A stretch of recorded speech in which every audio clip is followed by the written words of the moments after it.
नहमदुहु व नसल्ली अला रसूलिहिल करीम। अम्मा बाद फ़ाउज़ बिल्लाहि मिनश्शैतानिर रजीम बिस्मिल्लाहिर रहमानिर रहीम। इस्लामिक नरेटिव के मोहतरम नाज़रीन, अस्सलामु अलैकुम। अस्सलातु वस्सलामु अलैका या रसूलल्लाह व अला आलिका व सहाबिका या हबीबल्लाह। नबी अकरम नूर मुजस्सम सल्लल्लाहु अलैहि वसल्लम ने फरमाया, मुझ पर दुरूद पाक पढ़ने वाले को पुल सरात पर अजीमुल शान नूर अता होगा। जिसको पुल सरात पर नूर अता होगा वो अहले दोज़ख में से ना होगा। मोहतरम नाजरीन, ये वही नूर होगा जिसका अल्लाह ताला ने कुरान पाक में भी ज़िक्र फरमाया है। जिस दिन देखेगा तू ईमान वाले मर्दों और ईमान वाली औरतों को, उनका नूर उनके आगे उनके दाएं दौड़ता होगा, और फरमाया जाएगा कि तुम्हारे लिए आज जन्नतों की खुशखबरी है जिसके नीचे से नहरें जारी हैं। वो इन बहिश्तों में हमेशा रहेंगे और ये बहुत बड़ी कामयाबी है। मोहतरम नाजरीन, उस वक़्त को याद करें जब सूरज बिल्कुल ही करीब होगा, ज़मीन दहकते हुए कोयले की तरह तप रही होगी, सर छुपाने को जगह ना होगी, पीने को पानी ना होगा। उस दिन दरूद पाक काम आएगा जो नबी अकरम सल्लल्लाहु अलैहि वसल्लम पर ख़ुशियो ख़ज़ू से पड़ा होगा। आज की वीडियो में हम दुरूद पाक पढ़ने वाले रसूलुल्लाह सल्लल्लाहु अलैहि वसल्लम के सच्चे आशिक़ के बारे में आपको एक वाक़या सुनाते हैं। हज़रत अबू मोहम्मद जज़ेरी रहमतुल्लाह अलैह का बयान है, मेरे घर के दरवाज़े पर शाही बाज आया था, लेकिन हाय मेरी किस्मत में उसे शिकार ना कर सका, और 40 साल गुज़रने को हैं। बड़े जाल फेंकता हूँ मगर ऐसा बाज फिर हाथ नहीं आया। किसी ने पूछा वो कौन सा बाज था, तो फरमाया, एक दिन जब मैं सराय में था, नमाज असर के बाद एक दरवेश नौजवान सराय में दाखिल हुआ।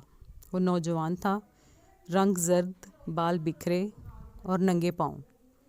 उसने आकर ताज़ा वज़ू किया और 2 रकत पढ़कर सर गिरेबान में डालकर बैठ गया और दुरूद पाक पढ़ना शुरू कर दिया। मगरिब तक यूं ही मशगूल रहा।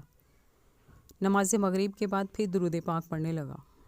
अचानक शाही पैगाम आया कि आज सराय वालों की बादशाह के यहाँ दावत है। मैंने उस दरवेश के पास गया और उससे पूछा, तू भी हमारे साथ चल, बादशाह के यहाँ ज़ियाफ़त है। उसने कहा, मुझे बादशाहों के यहाँ जाने की कोई ज़रूरत नहीं, लेकिन आप मेरे लिए गरम गरम हलवा लेते आएँ। मैंने उसकी बात को फेंक दिया कि ये हमारे साथ क्यों नहीं जाता, हम इसके बाप के नौकर नहीं हैं। और मैंने सोचा ये बेचारा भी नया नया इस राह पर चला है, उसे क्या मालूम। अलहासिल हम उसे छोड़कर चले गए और शाही मेहमान बन गए। वहाँ हमने खाना खाया, नात ख़ानी हुई। रात के आखिरी हिस्से में हम फारिग होकर वापस सराय लौटे। जब मैं सराय में दाखिल हुआ तो देखा वो दरवेश उसी तरह बैठा था और दुरूद पाक पढ़ने में महव था। मैं भी मुसल्ला बिछाकर बैठ गया, लेकिन मुझे नींद ने दबा लिया। आंख लग गई तो देखता हूँ एक जगह इज्तमा है और कोई कह रहा है कि ये हबीब खुदा सल्लल्लाहु अलैहि वसल्लम हैं, ये इर्द गिर्द अम्बिया इकराम हैं। मैं आगे बढ़ा, हजूर अलैहिस्सलातु वस्सलाम की बारगाह में हाजिर होकर सलाम अर्ज़ किया तो हुजूर पाक सल्लल्लाहु अलैहि वसल्लम ने चेहरा अनवर दूसरी तरफ फेर लिया। मैंने दूसरी तरफ होकर सलाम अर्ज़ किया तो रसूलुल्लाह सल्लल्लाहु अलैहि वसल्लम ने रुख अनवर दूसरी तरफ कर लिया। कई बार ऐसा हुआ तो मैं डर गया और अर्ज़ की, या रसूलुल्लाह सल्लल्लाहु अलैहि वसल्लम, मुझसे कौन सी गलती हो गई है, आप तवज्जो ही नहीं फरमा रहे। फरमाया, मेरी उम्मत के एक दरवेश ने तुझसे ज़रा सी ख्वाहिश क्या कर दी, हलवा तलब किया मगर तूने उसकी परवाह ही नहीं की। ये सुनकर मैं घबरा कर बेदार हुआ और इरादा किया कि मैं इस दरवेश को, जिसे मामूली जानकर नज़रअंदाज कर दिया था, हालांकि ये तो सच्चा मोती है, ये तो ये गानगाह रोज़गार है, ये वो है जिस पर हबीब खुदा सल्लल्लाहु अलैहि वसल्लम की नज़र इनायत है, ज़रूर खाना ला कर दूँगा। लेकिन जब मैं उस जगह पहुँचा जहाँ वो बैठकर दुरूद पाक पढ़ रहा था तो वहाँ कुछ भी नहीं था। वो वहाँ से जा चुका था। हाय किस्मत के शिकार हाथ से निकल गया।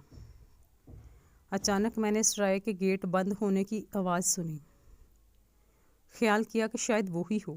میں نے جلدی سے باہر جھانکا، دیکھا تو وہی جا رہا تھا۔ میں آوازیں دیتا رہا لیکن کون سنے۔ آخر میں نے آواز دی، اے اللہ کے بندے، آ میں تجھے کھانا لا کر دوں۔ یہ سن کر اس نے فرمایا، ہاں، میری ایک روٹی کے لیے 1,24,000 نبی رسول علیہ الصلاۃ والسلام سفارش کریں گے تو پھر تو مجھے روٹی لا کر دے گا۔ مجھے تیری روٹی کی ضرورت نہیں۔ اور وہ مجھے اسی حیرانی میں چھوڑ کر چلا گیا۔ اللہ تعالیٰ لاکھوں کروڑوں رحمتیں نازل فرمائے ایسے لوگوں پر جن کے دل میں عشق رسول صلی اللہ علیہ وآلہ وسلم بستا ہے، جنہوں نے درود پاک کے ذریعے نبیوں کے نبی، رسولوں کے رسول، حبیب خدا صلی اللہ علیہ وسلم کا کرم حاصل کر لیا ہے اور وہ اس میدان میں بازی جیت کر لے گئے۔ اللہ پاک سے دعا ہے کہ وہ ہمیں بھی سچے دل سے حضور پاک صلی اللہ علیہ وسلم پر درود پاک پڑھنے کی توفیق عطا فرمائے۔ آمین۔